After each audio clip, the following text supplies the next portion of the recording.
avec un S à sport. L'émission 100% sport sur Logos FM.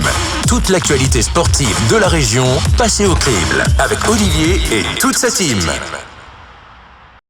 C'est l'heure de votre rendez-vous sportif sur Logos FM. C'est avec ASA Sport, l'émission qui vous parle de sport au pluriel. Et comme c'est le cas depuis le début de l'année, plus que jamais, le dernier mardi du mois, on va parler de sport au pluriel et de résultats au pluriel, puisque c'est notre spécial résultat. Et pour une spéciale résultat, il nous faut une spécialiste de sport. Donc c'est Léa Zuzart de Clermont Sport qui est avec moi ce soir. Bonsoir Léa. Bonsoir à tous. Alors Léa qui est au téléphone pour tout vous dire, non pas qu'elle ait été bloquée par la neige entre Clermont et Saint-Étienne, mais un petit souci de voiture, rien de grave apparemment. Non, rien de grave, mais bon, du coup, compliqué de venir malheureusement. Voilà, bon, c'est pas bien grave, on va pouvoir faire tout ça au téléphone, ça ne nous a pas empêché de suivre les résultats du week-end.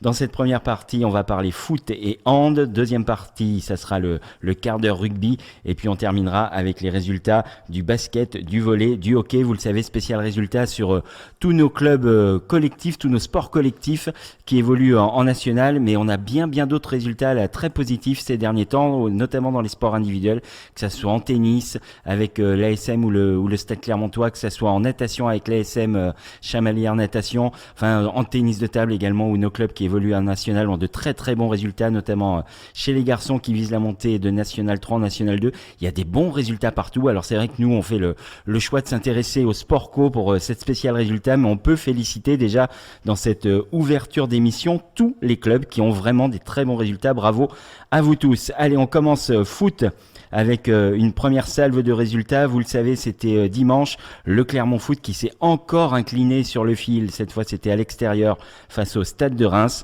Une défaite 1-0. Le Clermont Foot, toujours barragiste, 18e, mais cette fois, l'écart se creuse un peu avec les premiers non relégables.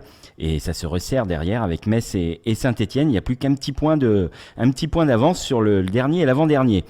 Chez les féminines, la D2 féminine, ce sont les filles du Yser Moulins-Auvergne qui ont brillamment remporté leur match face à Nîmes Métropole Gare, 2-1.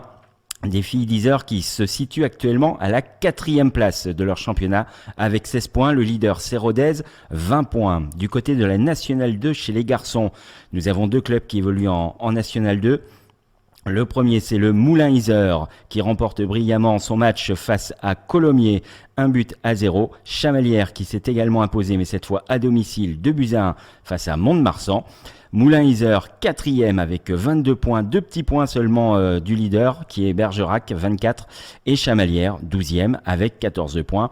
Moulins-Yser qui, on le rappelle, vise la montée en nationale.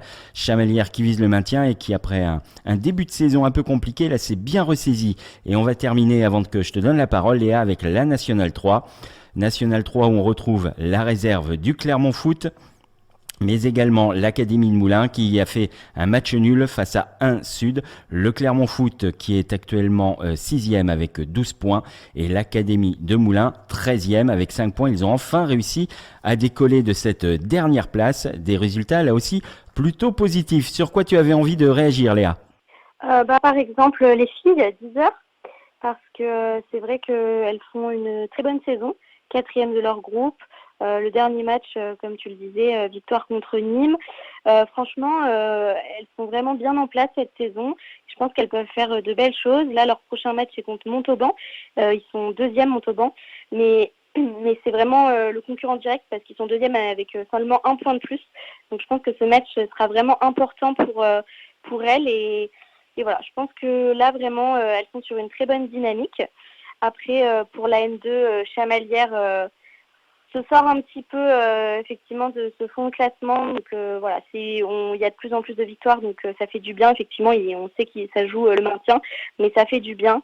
Et pour Moulins, je pense qu'effectivement la montée, c'est quelque chose d'envisageable. Voilà, 4e à seulement 2 points du premier.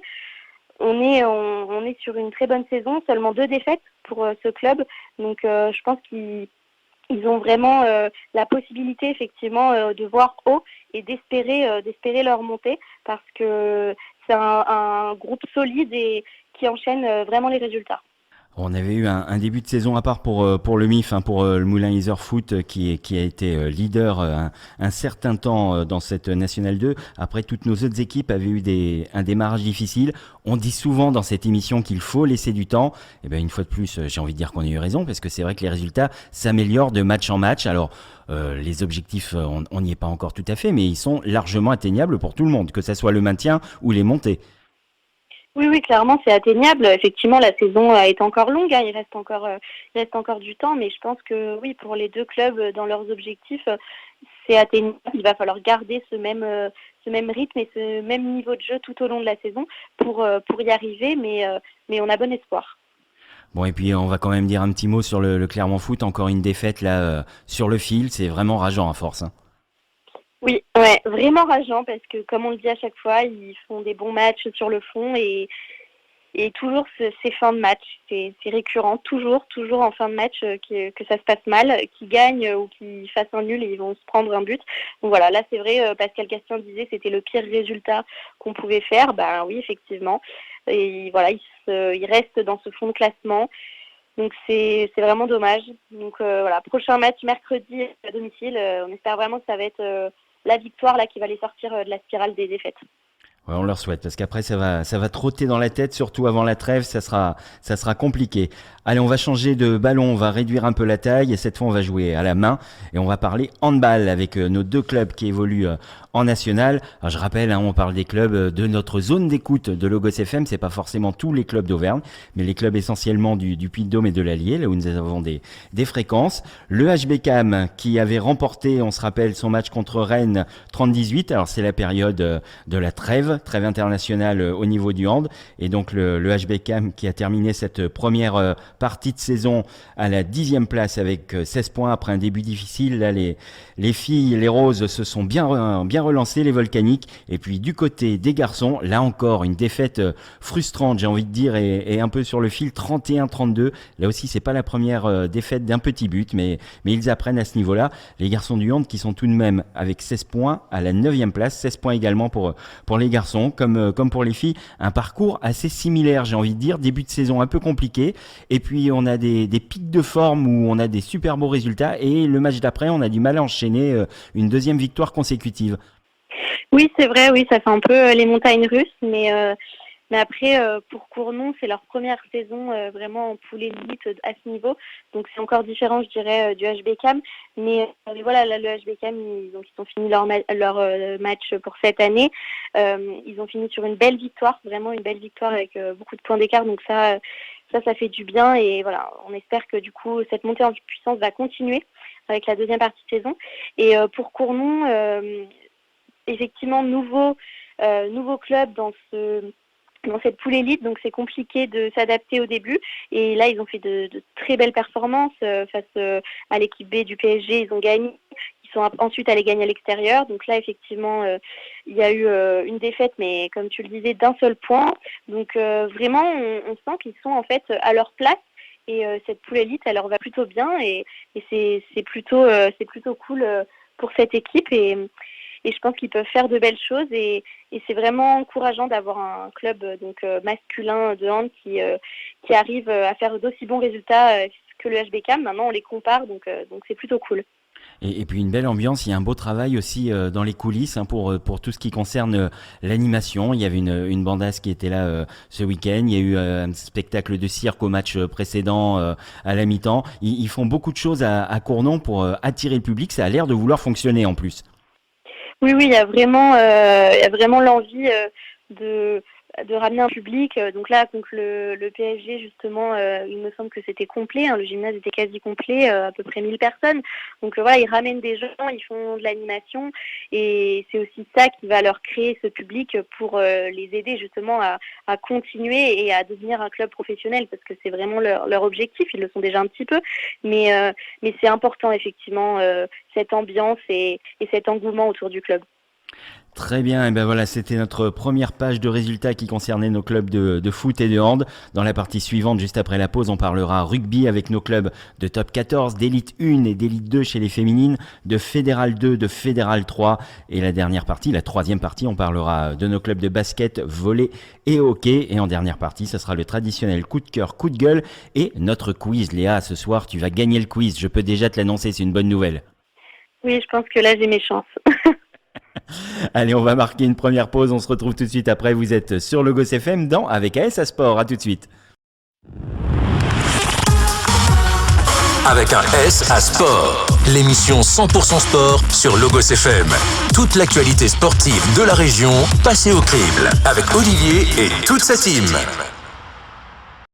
Deuxième partie d'Avec AS Sport, votre rendez-vous sportif hebdomadaire sur Logos FM. Vous le savez, la rediff, c'est le mercredi à 20h. Le podcast à partir du jeudi matin sur notre page Facebook Avec AS Sport. N'hésitez pas à aller vous abonner. Vous êtes près de 700 à nous suivre régulièrement. Donc n'hésitez pas à rejoindre cette petite communauté et à la faire grandir. Et puis à nous laisser aussi des infos si vous avez des événements qui arrivent dans vos clubs ou vous souhaitez venir participer à cette émission. N'hésitez pas à le faire savoir. Vous savez qu'ici on parle de tout et de tout le monde.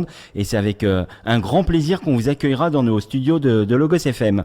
Pour cette deuxième partie, je suis toujours en compagnie de Léa Zuzart et on va parler rugby. On va commencer cette série de résultats rugby avec le top 14, bien sûr. L'ASM qui s'incline là aussi de peu dans les dernières minutes, 26-24. C'était le week-end des dernières minutes pour les clubs clermontois et auvergnats. Un seul week-end par contre des dernières minutes. L'ASM qui après cette défaite pointe à la 8e place, 24 points. Le leader de Stade Toulousain qui est déjà à 40. La 6e place, c'est le Racing. Si on essaie de viser cette 6e place, à seulement un point. Donc tout est encore jouable pour une qualif en play-off. Du côté des féminines, en élite 1, les filles de l'ASM Romagna avaient joué il y a déjà bien longtemps. C'était le 17 octobre, leur dernier match. Elles avaient remporté cette journée de championnat face à Rennes, 54-3. Alors entre-temps, il y a eu des tours de Coupe de France. Et puis les filles de l'ASM Romagna reprennent le championnat le week-end prochain avec un déplacement à Grenoble. Ensuite, elles seront exemptes puisque dans leur poule, il y a 5 équipes. Et on les retrouvera au stade Michel Brun de Romagna. Ce sera le 19 décembre, le dernier match de l'année 2021, où il y aura d'ailleurs tout un match de gala pour la réception de Pau. Pau qui est 6e actuellement de ce championnat. Et il va y avoir tout un tas de festivités autour de cette rencontre. Du côté de l'élite 2, ce sont les filles du rugby Clermont-La Plaine qui sont dans cette division. Et alors là, lourde défaite face à l'USAP 15 féminin Roussillon, 38-0 à domicile. Là, c'est très très lourd. 7 points pour les filles de La Plaine, 8e actuellement de leur poule. Du côté des équipes de Fédéral, Issoire en Fédéral 1 qui s'est imposé à domicile face à Vienne, 29-22. Issoire désormais à la 8e place avec 18 points. Là aussi, une équipe qui a eu un début de championnat très compliqué, puis qui remonte, qui grappille des points petit à petit, désormais à la 8e place et en position de pouvoir aller jouer les phases finales. Du côté des Fédérales 2, deux équipes, Clermont-Cournon qui s'était imposé à Saint-Claude, alors ça c'était déjà le week-end dernier, 31-22. Et puis Vichy qui est allé s'incliner à Voiron, 48-29. Le week-end qui vient de s'écouler, c'était un week-end de pause pour le rugby en Fédéral 2. Vichy toujours dernier. Là, c'est une saison très très compliquée pour les amis vichysois. Pour le Clermont-Cournon, on est un peu aussi sur courant alternatif. Ils sont remontés à la 7e place, tout près de la qualification pour ces phases finales. On rappelle que cette année, pas de descente dans le monde du rugby, puisqu'on est en train de réorganiser toutes les divisions. 18 points pour le Clermont-Cournon, le R3CA, 8 points pour le 12e Vichy. Du côté des Fédéral 3, là nous avons 3 clubs. Rion dans une poule qui s'est imposée face à Argentat 17-12 et là Rion caracole en tête de sa poule avec 35 points, 4 points d'avance sur le deuxième qui est Decazeville. Et dans l'autre poule, QC s'est incliné à La Châtre 35-29. Moulins, lui, s'est incliné à Montluçon dans un derby de l'Allier 16-18. Montluçon qui est en tête de son championnat. Moulins 4e avec 26 points. Et QC 9e avec 6 points. Léa, sur quoi tu veux intervenir dans tous ces résultats ? Alors déjà, peut-être un peu parler de l'ASM. Effectivement, la défaite de ce week-end, ça a fait pas mal parler. C'est une défaite donc sur le fil. Je pense que c'est une défaite qui ne devait pas arriver, qu'ils auraient pu largement éviter. Enfin, l'entraîneur n'était pas du tout content. Je pense que même les joueurs étaient très frustrés. Donc c'est dommage parce que je pense qu'ils peuvent pas trop se permettre justement ce genre de choses parce qu'ils n'ont pas non plus réalisé un super bon début de saison. Hein. Ils ont fait 5 victoires, 5 défaites. Donc c'est équilibré, mais on les atteint quand même plus haut à SM généralement. Donc c'est dommage d'aller perdre finalement des matchs qui normalement sont gagnables et jusqu'au bout en fait ils auraient dû gagner. Donc c'est un peu le problème clermontois peut-être hein, avec le Clermont Foot, la SM, parfois des défaites qu'on aimerait éviter. Pour les filles de la SM, c'est vrai qu'elles sont deuxièmes, donc elles assument vraiment leur statut de championne en titre. Et ça, c'est bien parce qu'elles ne se sont pas laissées emporter et elles continuent d'être là. Alors, c'est vrai que Toulouse a pris pas mal d'avance avec 20 points. Romagna, elles sont à 14. Mais voilà, elles ont gagné 3 matchs sur 4. Donc elles sont toujours dans la course et elles assument vraiment leur statut. Maintenant, elles font partie des meilleures de ce championnat et je pense qu'elles auront à cœur de le montrer chaque saison. Et puis je t'interromps Léa 30 secondes, il me semble avoir dit qu'elles étaient 5 dans la poule, c'est une poule de 7, hein, donc je rectifie, il me semble vous avoir parlé d'une poule de 5, c'est bien une poule de 7. Oui, ouais, c'est une poule de 7 et du coup donc elles sont deuxièmes, donc c'est plutôt bien. Et là donc c'est vrai que ça fait un moment qu'elles n'ont pas joué, donc là elles reprennent le chemin des terrains, donc qu'on espère que ça va continuer dans ce sens. Et ensuite, je voulais un peu parler aussi de Rion en Fédéral 3 parce qu'effectivement, ils font une saison pour le moment assez incroyable. Ils ont une seule défaite, sinon tous leurs matchs, ils les ont gagnés et ils les gagnent pas un petit peu, ils les gagnent vraiment largement. Il y a des très grosses victoires. Hein. Ils ont gagné par exemple face au Stade Marie-Valois 71-9. Enfin vraiment, parfois ils écrasent vraiment leurs adversaires et ils sont assez incroyables en ce début de saison, donc largement premiers, comme tu le disais, de leur championnat, enfin de leur poule, et c'est vraiment cool pour eux de voir ça. Donc on espère que ça va continuer dans ce sens. Donc ouais, c'est vraiment encourageant pour Rion et là ils peuvent être que fiers d'eux de tous ces résultats aussi impressionnants soient-ils. Et il y a une vraie ambition au sein du FC Rion, avec il y a une vraie volonté de vouloir monter cette équipe au niveau au-dessus. Tu as écrit un article récemment que vous pouvez retrouver sur l'application Clermont Sport. Est-ce qu'ils ont parlé un petit peu de cette ambition au sein du club ? Oui, l'ambition est là. Après, voilà, il faut être prudent. Mais pour l'instant, c'est vrai que les résultats sont très encourageants. Donc ça laisse envisager de belles choses pour le futur du club. Bon, on va lui suivre de près. Et puis moi, je voulais dire quelques mots sur le R3CA, le Clermont-Cournon, que j'ai le plaisir de suivre à domicile régulièrement cette année. Effectivement, là, on est un peu sur une équipe sur courant alternatif, comme beaucoup de nos clubs. C'est ce qu'on disait un peu du HBK, mais et du hand de Cournon pour les garçons. C'est vrai qu'on retrouve ces hautes envolées, ces grandes victoires, et puis d'un seul coup, ça retombe. Des difficultés à enchaîner les victoires. Là, il s'était imposé à Nantua la journée précédente. Il s'impose à nouveau à domicile face à Saint-Claude. Donc on espère maintenant que ça va s'enchaîner. Il va y avoir un beau derby à suivre là dans quelques semaines. Ça sera le 11 décembre puisque le R3CA va recevoir Vichy. On pense que ça va être la saison des marrons. On verra, oui, effectivement. On verra ça. C'est la pleine période. C'est souvent le cas en réserve, un peu moins sur les équipes 1, mais parfois en réserve, on voit encore quelques belles marronnées à l'ancienne, mais c'est ça aussi un peu le rugby, puis ils se font pas mal, ça fait partie de la culture du sport. Allez, on va marquer une nouvelle pause, on se retrouve tout à l'heure pour la troisième partie, on parlera basket, volley et hockey, très très compliqué pour le hockey actuellement, on va vous donner tous les résultats et tous les détails. On marque une nouvelle pause, vous êtes toujours sur Logos FM dans Avec AS à Sport. Avec un S à Sport, l'émission 100% sport sur Logos FM. Toute l'actualité sportive de la région passée au crible avec Olivier et toute sa team. Troisième partie d'Avec AS Sport, l'émission qui vous parle de sport au pluriel chaque mardi à 18h sur Logos FM. Comme chaque dernier mardi du mois, c'est la spéciale résultat. Après avoir parlé foot, handball et rugby, on va maintenant parler basket, volley, hockey en compagnie toujours de Léa Zuzart de Clermont Sport.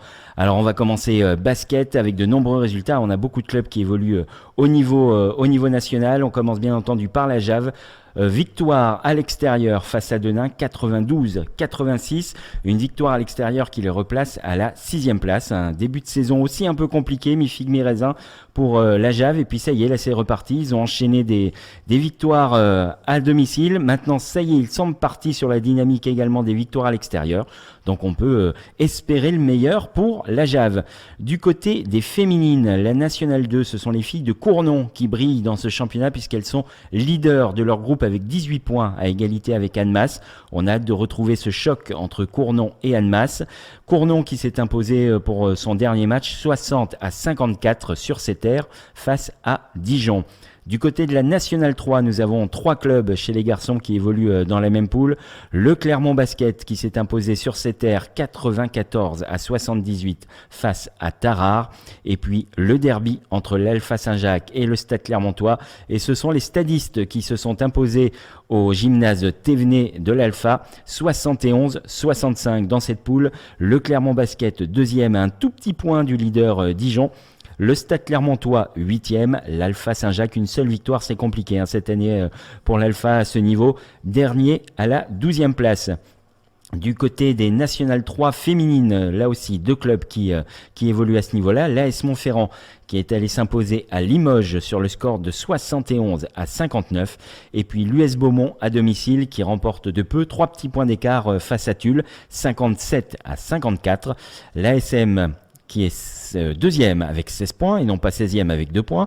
L'ASM donc deuxième avec 16 points, 6e Beaumont, 14 points. Là aussi, c'est très très serré dans cette poule. Léa, je crois que tu voulais commencer à intervenir en nous parlant de la Jave. Oui, la Jave, effectivement, un début de saison un peu compliqué, surtout à l'extérieur.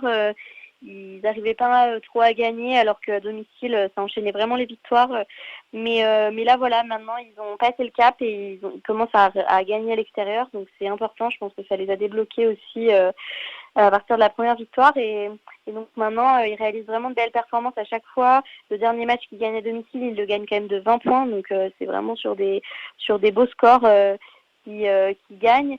Ils sont 6e de championnat. Donc, ils sont quand même très bien classés pour le moment. Ça laisse espérer vraiment de belles choses. On voit que le groupe a l'envie de faire une belle saison, a l'envie d'aller loin, de faire à chaque fois des matchs de qualité et ça se ressent, je trouve. Et donc c'est une bonne saison pour le moment et on espère que ça va continuer dans ce sens. Mais je pense que c'est vraiment bien parti. On le dit souvent dans cette émission, maintenant ils ne jouent plus qu'à Pierre-Coulon, à Vichy. On sait que les années où ils alternaient entre Vichy et Clermont, il y avait souvent des victoires à Vichy et à Clermont c'était beaucoup plus compliqué. On a le sentiment que le fait de ne plus jouer qu'à Vichy sur leur terre devant leur public qui est un public très chaud, ça change beaucoup de choses quand même. Oui, je pense que ça change beaucoup de choses parce qu'effectivement, ils ont un public très présent, un public de folie, franchement. Et donc, on le voit vraiment dans les résultats parce que là, à domicile, ils gagnent tous leurs matchs, quoi. Donc, on sent qu'ils sont vraiment poussés par leur public. Et c'est vrai que quand ils jouaient à Clermont, ils avaient peut-être pas... ils n'étaient pas autant poussés, même si certains Vichysois faisaient le déplacement, mais c'était pas pareil. Voilà, là, je pense qu'ils jouent vraiment à la maison. Peut-être que quand ils jouaient à Clermont, ils se sentaient peut-être pas forcément à la maison. Donc là, ça se ressent vraiment, en tout cas, sur les rencontres à domicile. Bon, et les filles de Cournon aussi qui brillent dans leur poule. Oui, incroyable. Voilà, première, invaincue. Alors, à égalité avec Annemasse, on le disait, effectivement, elles sont dans le même cas de figure, toutes les deux invaincues. Mais c'est une super saison. Franchement, elles enchaînent, c'est incroyable, quoi. Elles ont vraiment une super dynamique. Et donc, voilà, comme tu le disais, le vrai moment important, ça va être donc le match face à Annemasse, voir qui des deux va du coup avoir sa première défaite. Mais je pense qu'elles sont vraiment bien parties et espérons qu'elles prennent le dessus face à Annemasse. Mais c'est une super saison pour le moment et pareil, on parlait du public pour la Jave et là il y a un fort public aussi qui va les voir à chaque fois parce que du coup comme il y a des bons résultats, ça enchaîne et souvent le gymnase est plein. Pareil, il y a beaucoup d'animation. Enfin, ça engendre pas mal d'engouement aussi cette saison. Voilà, l'Auvergne, particulièrement le Puy-de-Dôme et l'agglomération clermontoise, un vrai terre de basket, 6 clubs quand même au niveau national, que ce soit entre les N2 des filles, les N3 des garçons et des filles. Clermont, c'est vraiment une terre de basket. On va enchaîner maintenant avec le volley. Les Panthères de Chamalières qui se sont inclinés face à Béziers. Béziers qui avait raté son début de saison, beaucoup de blessés dans l'équipe qui sont revenus.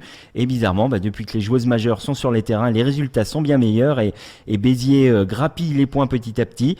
Une victoire 3-0 des Biterroises qui leur permet de repasser devant Chamalières. Chamalières qui retombe donc à la 12e place.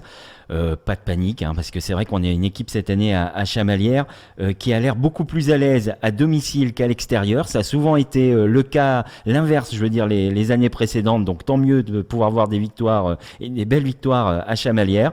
9 points d'avance désormais sur le premier relégable, c'est quand même une situation assez confortable cette année, d'autant qu'il y a assez peu de points, ça reste un championnat très très serré où tout est possible. Béziers 14e, Béziers 14 points, Nancy 15 points, Venelle 16, Paris, Saint-Cloud, Marc-en-Barreuil, Terreville 17, Saint-Raphaël 18.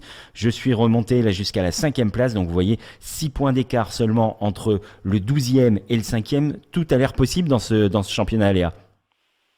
Oui, effectivement, très serré, et c'est pour ça que pour le moment, les places qu'occupe chaque équipe, tout peut changer en quelques matchs. Donc on va attendre que le championnat avance pour voir ce que les Panthères vont faire. Mais il y a de belles victoires. Bon, voilà, là elles ont perdu à Béziers, mais bon, on rappelle Béziers quand même une équipe qui joue la Ligue des Champions, etc. Mais c'est très encourageant et je pense que, donc, effectivement, comme tu le disais, elles se sont déjà bien libérées des dernières places, donc elles peuvent déjà bien respirer. Et après, il faut continuer évidemment dans cette dynamique, mais oui, tout est possible. Et puis ce groupe, je pense qu'il peut nous surprendre à tout moment. Ça c'est sûr, il nous a déjà surpris avec des belles victoires sur des grosses équipes qui étaient devant, et puis une défaite, ça celle-là on va la souligner quand même parce que c'était la défaite marquante de cette première phase de saison, seulement 3-7-2 face à Cannes, après les avoir battus 3-0 l'année dernière. C'était vraiment un super match et on peut s'attendre à tout avec cette version des Panthères 2021-2022.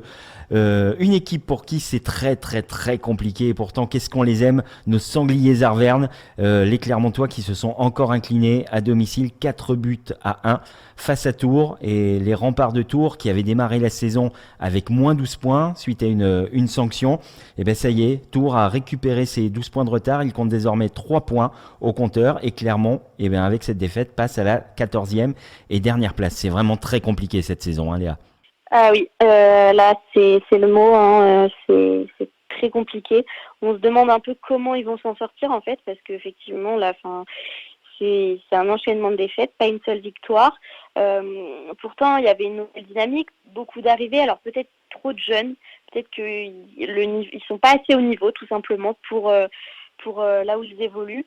Il y a le nouvel entraîneur aussi qui est arrivé, donc ça laisse espérer vraiment de belles choses, mais là le début c'est catastrophique, ils n'y arrivent pas, mais ça commence à bouger parce qu'il y a déjà ils ont annoncé hier une nouvelle recrue défensive pour peut-être essayer de faire quelque chose pour enfin aller chercher cette première victoire, mais c'est vrai que là c'est une série noire, c'est très compliqué parce que je pense que même psychologiquement, du coup, ils s'enfoncent un peu dans cette spirale de défaite et c'est très dur d'aller s'en sortir. Mais on espère qu'il va y avoir le déclic et qu'ils vont avoir cette première victoire parce que c'est tellement dommage pour cette belle équipe. Ah oui, c'est dur d'enchaîner les défaites et puis de lourdes défaites. Il y a eu un nombre de buts encaissés assez impressionnant pour très peu de buts marqués. Donc tant mieux si un joueur vient renforcer un petit peu cette défense, il y en a effectivement besoin. Mais il va falloir aussi que devant on puisse commencer à marquer des buts. On peut pas rester à 1 ou 2 buts comme ça à chaque match. Sinon, effectivement, pour le moral, c'est infernal. Oui, non mais oui, il y a des défaites très lourdes. Leur pire défaite pour l'instant c'est 14-0, donc c'est quand même énorme. Et puis c'est vrai que ça ne marque pas beaucoup non plus. Après, le coach disait en début de saison que de toute façon, sa stratégie serait défensive. Mais est-ce que là, du coup, la stratégie est peut-être pas mauvaise ? Selon les résultats, ça me paraît quand même ça me paraît une bonne idée de peut-être repenser à la manière de faire les choses, mais ça ne marque pas assez. Et puis en défense, ça prend énormément de buts. Donc c'est un peu, il y a des problèmes un peu partout, quoi. C'est pour ça qu'on se demande comment régler cette hémorragie. Alors on va leur souhaiter bon courage à nos sangliers arvernes, ils vont avoir besoin de vous, n'hésitez pas à vous déplacer à la patinoire pour les encourager, ils vont avoir besoin de tout le monde pour aller chercher cette première victoire cette saison. Léa, on va marquer une dernière pause et puis ensuite ce sera le temps du coup de cœur, coup de gueule et du quiz. On va tester, puisque tu es la seule chroniqueuse ce soir, tes connaissances sportives, tu vas voir, je t'ai réservé plein de surprises, tu vas adorer. Je m'en réjouis d'avance. Allez, on marque une dernière pause, on se retrouve tout de suite après, vous êtes toujours sur Logos FM dans Avec AS à Sport. Avec un S à Sport, l'émission 100% sport sur Logos FM. Toute l'actualité sportive de la région passée au crible avec Olivier et toute sa team. Dernière partie d'Avec ASA Sport, votre rendez-vous sportif hebdomadaire sur Logos FM. Je vous rappelle une nouvelle fois, la rediff c'est le mercredi 20h et le podcast sur notre page Facebook avec ASA Sport à partir du jeudi matin. N'hésitez pas à aller retrouver toutes nos émissions depuis le début, depuis longtemps. Je pense que vous pouvez retrouver l'intégralité des Avec ASA Sport. Avant de passer au quiz, c'est l'heure du coup de cœur, coup de gueule. Je suis toujours en compagnie de Léa Zuzart de Clermont Sport et aujourd'hui, j'avais un coup de gueule sur le fiasco de cette nouvelle formule de la Coupe Davis. Alors ils avaient tenté quelque chose en 2019 qui avait déjà pas marché. On tente une nouvelle formule cette année en mettant 3 sites différents. Un système de poules sur 3 sites différents. Ça ne marche pas mieux. Il n'y a pas plus de public. Alors en plus, ils n'ont pas vraiment de chance. L'un des sites où se trouvait la France, Innsbruck, en Autriche, qui a dû reconfiner il y a quelques jours, quelques semaines maintenant. Donc pas de chance, il n'y a rien qui tourne bien. C'est vrai que depuis que le groupe Cosmos avec Gérard Piquet en tête ont repris cette Coupe de Vis, c'est un peu n'importe quoi. Alors je suis pas pour garder à tout prix l'ancienne formule qui effectivement était en train de péricliter. Il y avait du monde dans les stades, il y avait une belle ambiance, mais les plus grands joueurs n'avaient pas envie d'y participer parce que le calendrier est surchargé. On peut aussi les comprendre, ce sont aussi des êtres humains. Mais c'est vrai que cette Coupe Davis, il manque quand même quelque chose. Il manque l'appui du public, il manque les supporters. C'est ce qui faisait tout le sel. C'est la seule compétition où les athlètes jouaient pour leur pays. Après, il y avait aussi les Jeux Olympiques, c'est le cas, mais sinon la seule compétition annuelle où ils pouvaient représenter leur pays, et ça manque vraiment de pas pouvoir retrouver les ambiances des stades. On se rappelle d'ambiances qu'il y a pu avoir à la Maison des Sports à Clermont-Ferrand, mais partout, ça a toujours été des ambiances folles, que ce soit sur les premiers ou sur les derniers tours, les finales quand on avait la chance de s'y qualifier. Ça manque vraiment. Et ce qui est encore plus navrant, c'est que la seule réponse, c'est d'aller tout délocaliser à Dubaï. Une fois de plus, on va délocaliser là où il y a l'argent. Uniquement pour faire du fric. On ne pense pas aux supporters, on pense que pognon, on pense pas au sport. Voilà, bon, on peut comprendre, hein, c'est un événement international, un événement sportif, un spectacle. On peut comprendre qu'il y ait ce besoin financier, ça, c'est louable, c'est du sport professionnel, il faut bien de l'argent pour le faire tourner. Et tant qu'à faire, autant que ça soit de l'argent privé plutôt que de l'argent public. Mais une fois de plus, on va nous pondre une nouvelle formule, la 3e en 3 éditions, parce que ça ne marche pas et ça ne marchera pas mieux. Sans doute que ça sera rentable, mais il y aura personne dans les salles. Léa, qu'est-ce que tu en penses ? Oui, c'est vrai que cette nouvelle formule, il n'y a pas beaucoup d'engouement au niveau des spectateurs, donc c'est dommage. C'est vrai qu'on se rappelle un peu de avant, ça générait beaucoup de gens et il y a eu des beaux moments effectivement de communion entre les tennismen et ce public, mais là, ouais, je pense que cette compétition, il faut faire quelque chose. Donc là, ça marche toujours pas. Il faut trouver une solution, mais ça va perdre en plus en valeur au fur et à mesure. Si rien n'est trouvé, les gens vont carrément l'oublier, vont même plus trop s'y intéresser. Alors que, comme tu le disais, c'est la seule compétition de tennis où ils peuvent représenter leur pays. C'est un sport très individuel. Donc il faut trouver une solution, et c'est vrai que délocaliser à Dubaï, c'est peut-être pas la solution idéale. Non, ça c'est clair. Et puis quand moi je vais parler comme un vieux, mais après tout je commence à l'être.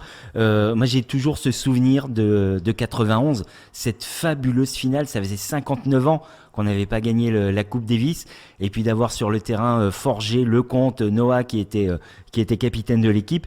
Ça avait été mais un engouement énorme dans cette salle de Lyon, une ambiance extraordinaire. Alors après, il y a eu d'autres victoires, on s'est réhabitué à gagner cette Coupe Davis, mais c'est vrai que cette finale de 91, pour ceux qui l'ont vécu, j'imagine ceux qui l'ont vécu dans la salle, mais moi je l'ai vécu devant mon écran, c'était un événement extraordinaire, c'était quelque chose de fabuleux. Il y a une finale, toi, qui t'a marqué de cette Coupe Davis ou pas vraiment? Alors là, du coup, 91, non. Je n'étais vraiment pas née. Mais, euh, mais non, j'ai pas. C'est vrai que j'ai pas vraiment de. Enfin, je me rappelle mais je me rappelle plus exactement de l'année où il me semblait qu'il y avait eu des matchs à Lille. Je sais plus trop en quelle année c'était. Mais c'est vrai que je trouve que c'est pas forcément une compétition qui est très très très médiatisée. Enfin, moi, j'ai pas énormément de moments marquants, pour tout avouer. Oui, et puis ça a perdu. Je pense qu'effectivement, on s'est réhabitué à gagner cette Coupe de Davis et de coup, c'est devenu un peu plus normal, entre guillemets. C'est jamais normal de gagner une compétition internationale. C'est le champion, c'est l'exception, je le dis toujours. C'est jamais normal, mais on s'est réhabitué. Alors du coup, on trouvait, voilà, c'est bon, on était en finale, c'était bien, on gagnait, on perdait. Vraiment, cette finale de 91, c'est vrai que même moi, j'ai pas retrouvé la saveur ensuite des autres, dans les autres victoires, dans les autres finales. Celle-là, elle était exceptionnelle. Sans doute parce que ça faisait 59 ans qu'on n'avait pas gagné et qu'on attendait ça. Et puis c'était la grande Coupe Davis. En face, il y avait des vrais joueurs, quoi. C'était Sampras, c'était Agassi. Voilà, c'était des très très grands noms du tennis. Tous les grands joueurs participaient à cette Coupe Davis. Alors pour une fois, on va le dire, ouais, c'était quand même un peu mieux avant. Mais on espère que ils vont enfin trouver une formule qui convienne à tout le monde et puis qu'on puisse revibrer devant cette Coupe Davis. Allez Léa, on va passer au quiz. Est-ce que tu es prête? Je suis prête. Allez, je vais rappeler le principe. Une question olympique ou paralympique, une question record, une question d'actualité sportive locale, une question avec ASA Sport, j'ai donné la réponse pendant l'émission, et le décompte final. Allez, on commence avec la question paralympique aujourd'hui. Tu vas voir, je suis allé chercher très loin. La semaine dernière, je t'ai demandé combien il y avait de disciplines représentées aux Jeux Olympiques d'hiver de Pékin. Là, cette fois, je vais te demander combien il y aura de disciplines aux Paralympiques d'hiver de Pékin. Alors, une vingtaine, enfin 20, on va dire.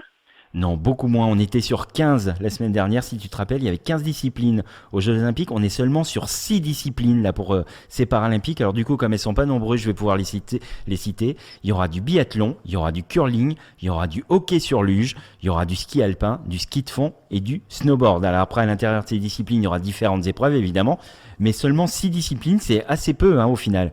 Ah bah oui, c'est même très peu pour des Jeux Olympiques. Déjà, ça m'avait étonné 15 pour les Jeux, mais là encore plus. Donc c'est vrai que les Jeux d'hiver, c'est un peu particulier, mais ça paraît peu, effectivement. Question record. On va parler rugby et je vais te demander quel est le record de victoires consécutives pour une sélection nationale. Peut-être 30. Alors c'est beaucoup moins. Alors 15.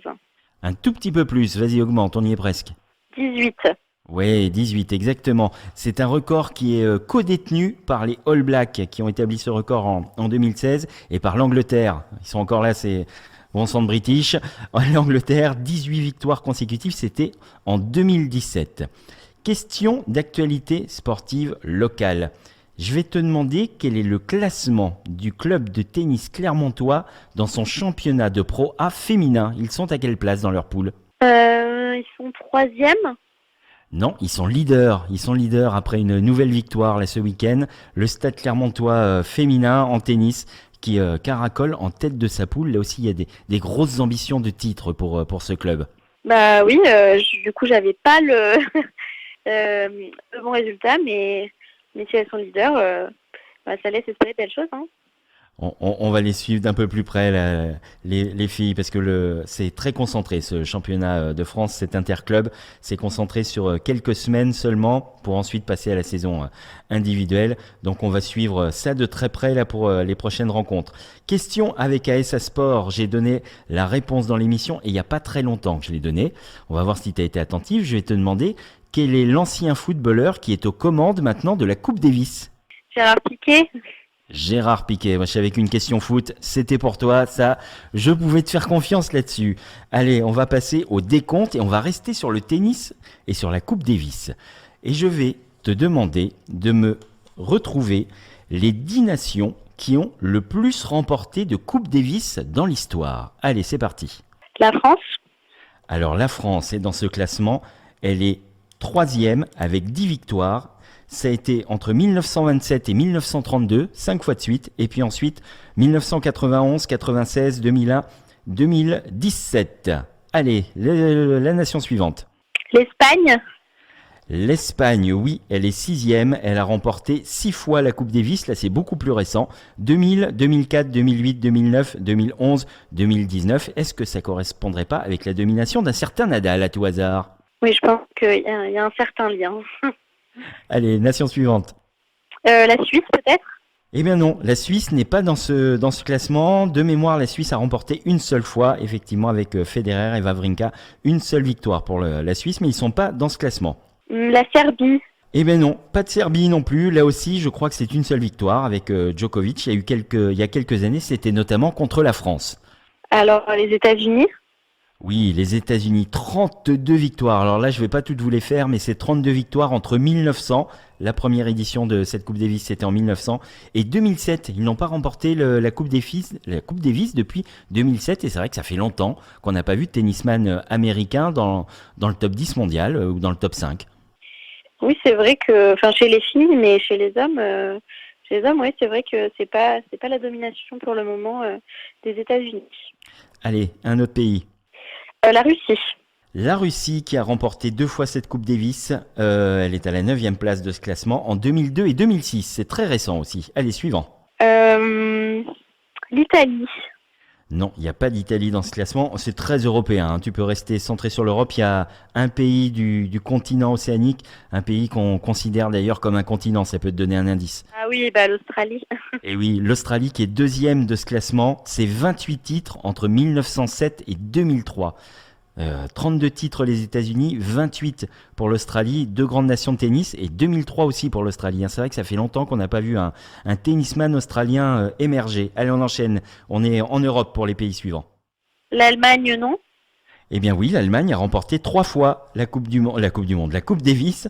C'était en 88, 89, 93. Là aussi, l'époque de Boris Becker. Dès qu'il y a un grand joueur, comme par hasard, la Coupe Davis, elle rentre dans l'escarcelle du pays. Allez, on enchaîne. Le Royaume-Uni. Le Royaume-Uni, exactement. C'est 10 titres entre 1903 et 1906. Ils ont tout enchaîné. Et puis ensuite, ça a été en 1912. Ils ont gagné également en 33, 34, 35, 36 et en 2015. Allez, on est presque à la fin. Il nous reste 3 nations à découvrir. La Suède. Oui, la Suède, c'est 7 titres. La Suède, 75, 84, 85, 87, 94, 97, 98, mais là aussi ça correspond à des époques de grands joueurs. On retrouve Borg, Wilander, Edberg, tous les grands tennisman suédois. Allez, il nous en reste 2, Europe centrale. La République tchèque. La République tchèque, c'est 3 titres. 80, alors à l'époque c'était la Tchécoslovaquie, et puis 2012, 2013. Et il nous en reste un. Alors, il va falloir le trouver celui-là. C'est 2 titres, 2005 et 2018. Roumanie. Non, c'est pas la Roumanie. Rapproche-toi de nous un peu. Je vais t'aider, c'est une ancienne république de la Yougoslavie. Et c'est pas la Serbie, puisque tu l'as déjà dit. La Macédoine. Non. Allez, je vais t'aider pour le dernier, c'était la Croatie. Il n'était pas forcément simple à trouver parce qu'effectivement, faut trouver le tennisman croate qui a pu emmener son équipe jusque-là. C'était 2005 et 2018. En tout cas, bravo Léa, parce que tu as trouvé la plupart de ces pays. Spécialistes de tennis, Léa ? Pourtant pas tant, mais bon, je me suis basée un peu sur les joueurs que je connaissais, et parfois ça marche, parfois non, mais voilà. Très bien, eh bien merci beaucoup Léa, c'était Léa Zuzard de Clermont Sport qui était avec moi pour cette spéciale résultat comme chaque dernier mardi du mois. Je vous rappelle, la rediff, c'est le mercredi 20h, le podcast à partir de jeudi matin sur la page Facebook avec ASA Sport. Nous, on se retrouve la semaine prochaine, on parlera tennis de table avec le président du CL Châtes-Combrailles. On va parler du tennis de table dans nos montagnes, dans nos campagnes, comment vit un petit club de ping et comment on peut exister en dehors des grandes villes. Nous, on se retrouve donc mardi prochain à 18h et d'ici là, je vous souhaite